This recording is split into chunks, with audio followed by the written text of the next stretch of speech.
Bom dia, valentes do Altíssimo. Que esse dia seja um dia de bênção na sua vida, onde você estiver. Nesta manhã, a nossa meditação está em 1 Reis, capítulo 19. Vamos ler do 9 ao 18, que diz assim.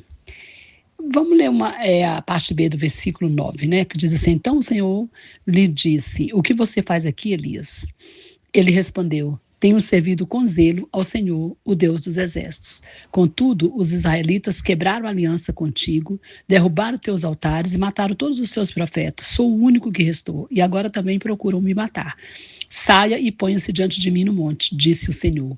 E enquanto Elias estava ali, o Senhor passou e um forte vendaval atingiu o monte. Era tão intenso que as pedras se soltavam do monte diante do Senhor. Mas o Senhor não estava no vento.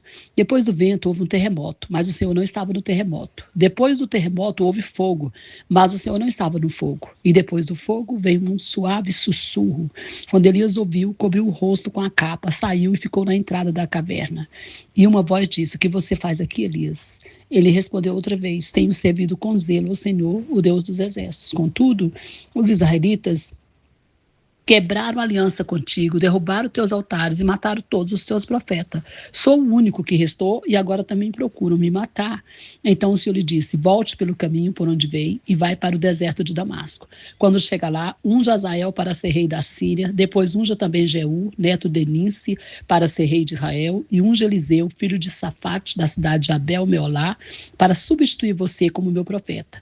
Quem escapar da espada de Azael será morto por Jeú, e quem escapar da espada de Jeú será morto por Eliseu. No entanto, preservarei 7.000 de Israel que nunca se prostraram diante de Baal, nem o beijaram.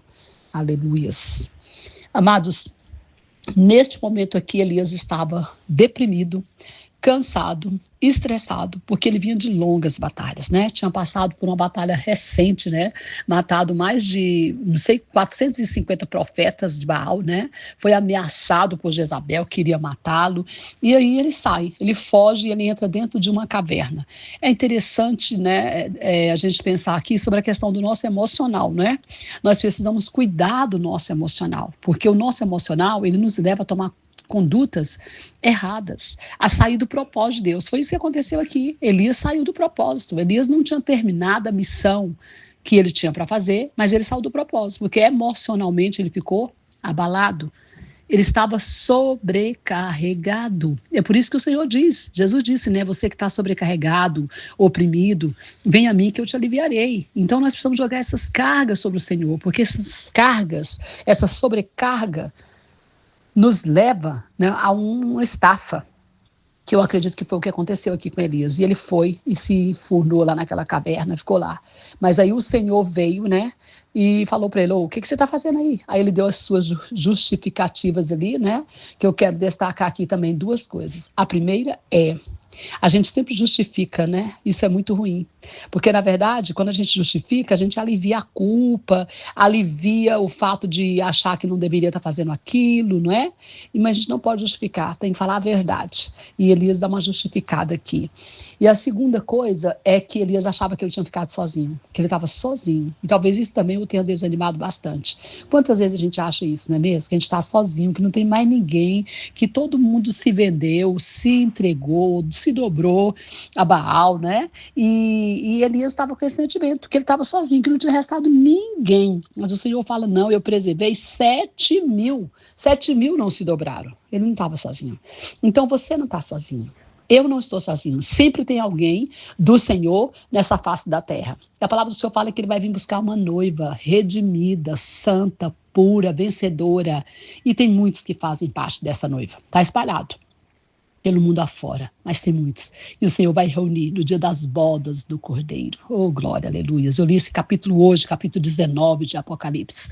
Então, nós vamos ter uma festa. Então, nós não estamos sozinhos. Tem gente que pensa como a gente, tem gente que luta como a gente, tem gente sério, de caráter, que ama o Senhor e que preserva um evangelho puro. apesar de ter ainda muitos adultérios por aí, muitas heresias, mas ainda temos filhos de Deus e as filhas do Senhor nessa face da terra. Nós não estamos só, então vamos seguir firme e posicionado. Vamos nos encontrar no dia da boda do Cordeiro, aqueles que a gente não conhece, não é mesmo?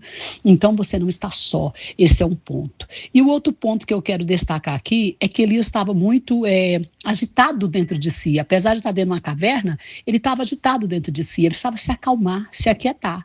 E aí o Senhor veio falar com ele de uma forma totalmente diferente, com certeza, do que ele vinha falando com Elias, porque a gente sabe que Elias era o quê? Era um profeta de fogo, era sapatinho de fogo, como a gente fala, não é?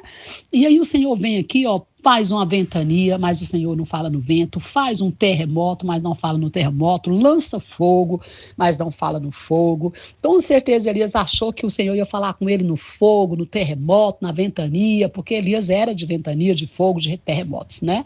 Mas o Senhor vem falando uma brisa suave. Quer dizer isso? Se aquieta, Elias, se aquieta. Eu vou falar com você, assim, para você ouvir uma brisa suave, você tem que se aquietar, senão você não ouve. Então, com certeza, ele teve que se aquietar. Quando ele se aquietou, em uma brisa suave, ele ouviu a voz do Senhor. Talvez seja isso que Deus queira de você, que você se aquiete para falar com você. Talvez ele esteja até falando e você não está ouvindo porque você não está se aquietando. Então se aquiete para que você possa ouvir a voz do Senhor. Aí ele ouve a voz do Senhor. E depois que ele ouve a voz do Senhor, ele obedece. E ele então volta, né, de onde ele não deveria ter saído, porque ele não tinha terminado a missão, e vai terminar a missão que ele tinha, que o Senhor mandou ele fazer. Amém? Então, se aquiete, ouça a voz do Senhor, saiba que você não está sozinho na batalha, que você tem muitas pessoas que estão junto e que o Senhor está com você. E que o Senhor não quer você nessa caverna parada aí, não. Tem muita coisa para fazer. Pega o caminho, se você saiu do caminho, volta, como Elias voltou. E se você não terminou, segue em frente. Vai em frente. Para frente é que Deus quer que a gente vá para terminar a missão que Ele nos deu. Amém? Que Ele te abençoe, abençoe sua casa, sua família, abençoe o Brasil e as nações. Pastora Vênia, Goiânia, Goiás.